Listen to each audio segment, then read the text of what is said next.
That's the Tom Irvine Band playing a tune from their new album, Under the Wharf. Tom stopped by the 13th Floor studio to talk about making the new record with producer-guitarist Dylan Storey, and he gave us a hint as to what to expect when the band celebrates the album's release this Friday at Cupid Bar.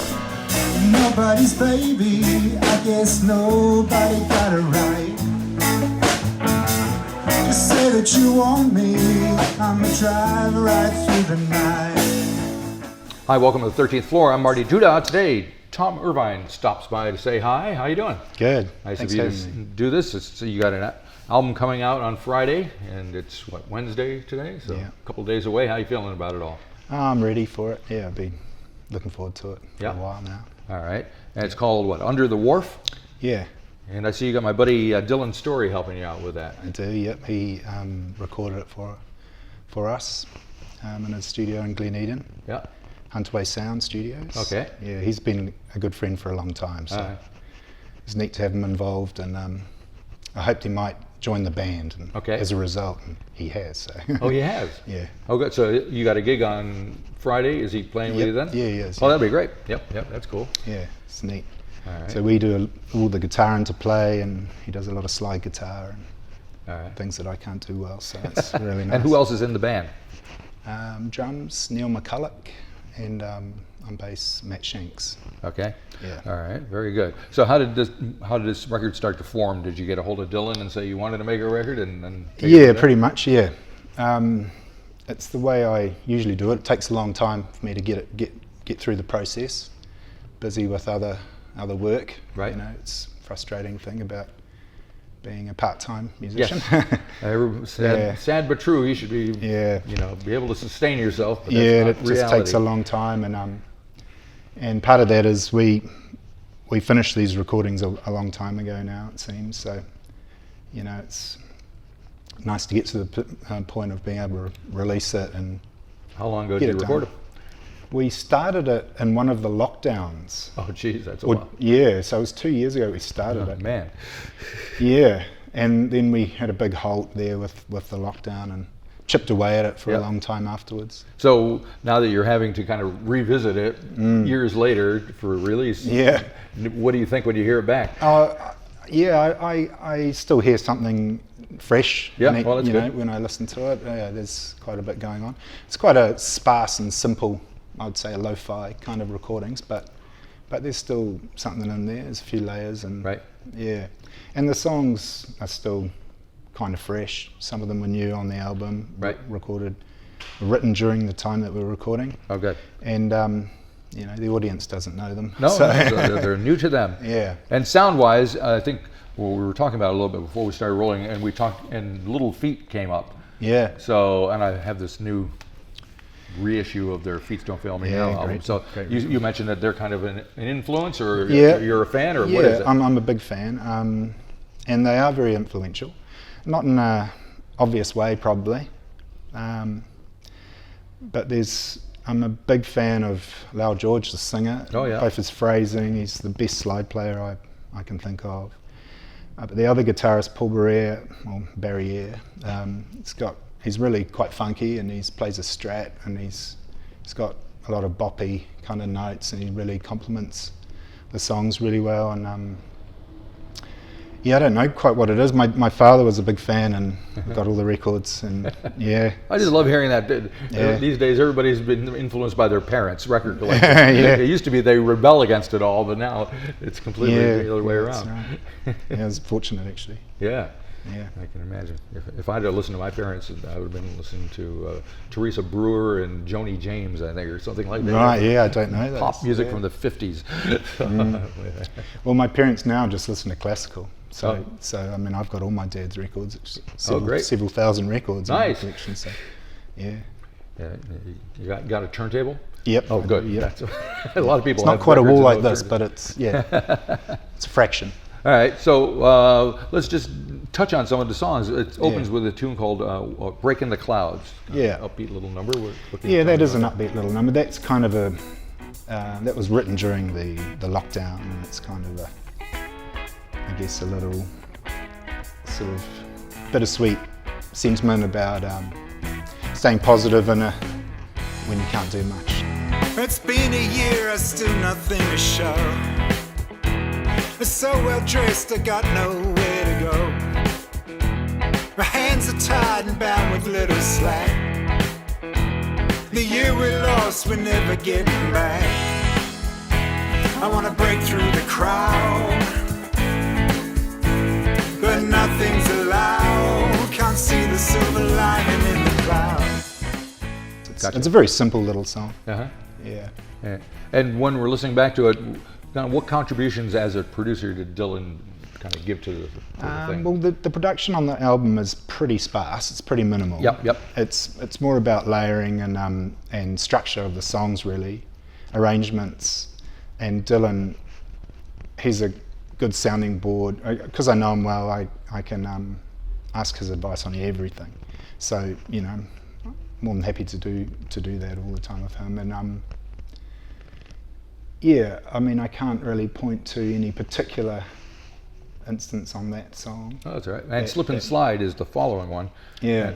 And I'm guessing that you might have named it after the slide guitar that's on there, but I don't know. Well, I'm just trying to get it right, every corner of my life.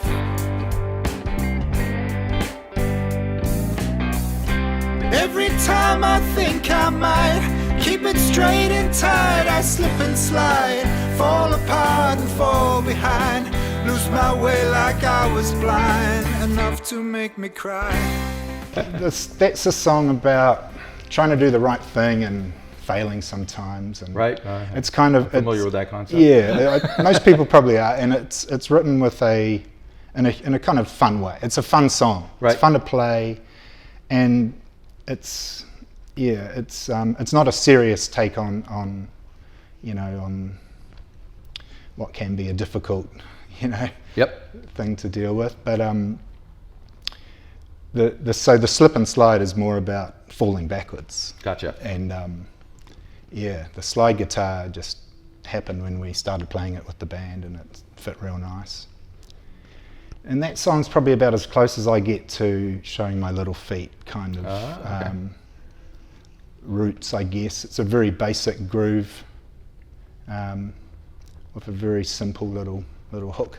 Gotcha. And I just built on that, and it's, yeah. All right. And then you have one called Nobody's Baby, which is got an electric guitar kind of thing.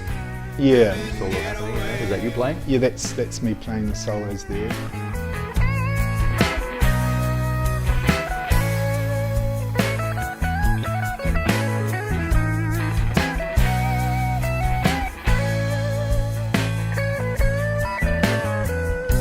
You're nobody's baby, I guess nobody got it right. Yeah, that song was written during the recording as well. Huh?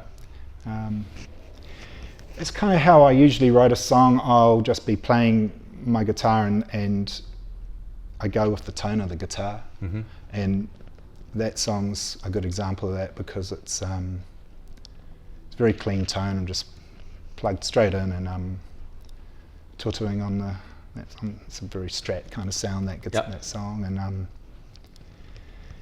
and it just I go where it leads me, which is a nice way to be when you're not writing on a schedule or something. Right. So since you're not writing on a schedule, what is your schedule like? Do you write all the time, or just when the mood strikes? I like to think I write all the time, but I don't. I'm always coming up with ideas, and I would say if I was to knuckle down and really work on finishing songs, that would be the official writing the song, because I've got so many ideas like that, which are all based around just playing and something coming out,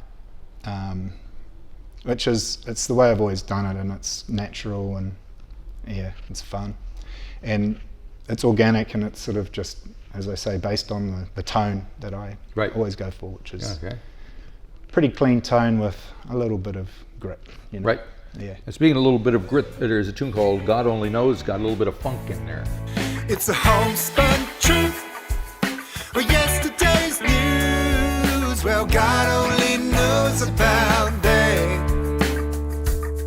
'Cause you're hanging that line, but you're wasting time. And I can't help thinking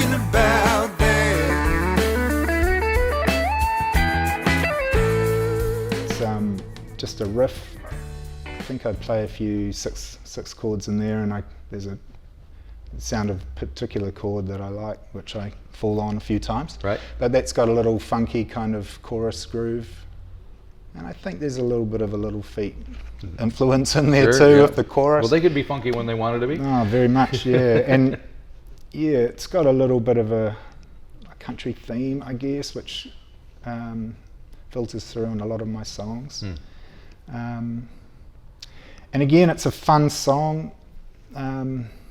It's kind of, it's a relationship frustration song, I think. But it's not particularly serious, and it kind of comes full circle with the storytelling in that song. Gotcha. So what's going to happen on Friday when you're playing? We're at Cupid Bar, is it? Yeah, we're playing at Cupid Bar in Point Chev. It's a cute little bar. Yep, I've been there several times. It's a intimate space, I think you'd call it, and I'm hoping that we'll have a nice little full warm room, and we've got Decoy Cities opening for us, who are a very cool instrumental duo from Auckland, and good friend Jared Kahi is on bass and guitar, and probably doing some other things in that band. He did some BVs on my record. He's a really good musician, and that's really, it's neat, real neat music. It's quite contemporary. Oh, okay, good. Yeah, Yep. And what are you got anything planned after that? Gig-wise? Yeah, anything. No, not really. We just sort of get to this stage and see what happens. Hopefully, some things will fall into place. Yeah. And what do you mean by things? Do you wait for kind of people to contact you and say, or opportunities to arise, or what? Yeah, well, there's a bit of that. But I think because we've been playing a little bit this year of building up to this, the band's getting better and better, and we're all really into it, which is really neat. It's always a challenge to get everyone together. We don't rehearse really unless we've got something coming up. Gotcha. I'm always nagging the guys about trying to find time to do a regular hangout, which I enjoy, whether we're playing or not. But yeah, so with that in mind, after this show, hopefully there'll be a bit of momentum that we can work on. And of course, Friday, I think, is a huge night live music. Yeah, there's a lot going on. Because there's like Pearl Jam and I don't know, like 5 other shows. Red Fountain's doing a show, and a few of our band are close to her and would like to be there. So it's a bit of a... it's hard to know everything that's going on when you book a date. Yep. As long as you don't book it on a rugby night. That's what a lot of musicians I know that's what they look for. Are the All Blacks playing? And if they're not, then that's okay. Yeah, we got a big sports bar next door here, Shapiro's, and it gets very noisy on those nights. Yeah, and it's not because they're cheering for any music. That's right. Yeah. It's very hard to compete with that, and there's a lot going on. Yep. All right. Well, hopefully everything will go well on Friday. Yeah. And do some more shows, do some more songs, play some. Yep. Get it all. Yeah, I've got a new bunch of. I'm ready to focus on the next batch. Oh, good. And I guess it's the way we go here in New Zealand. Work on an album, get it done, and hopefully there's something come from it, but you just keep your processes going and start a new one, really. A lot of people I talk to, it's the way they go. Yeah. Cool. All right. Well, good luck with everything, and thanks for swinging by. Thanks, Marty. Appreciate it. Yeah. If you enjoyed this episode of the 13th Floor's Music Talk series, please be sure to subscribe to the website or to the YouTube channel. Follow us on Facebook or Instagram, and wherever you find your podcasts. There's a whole lot more to discover.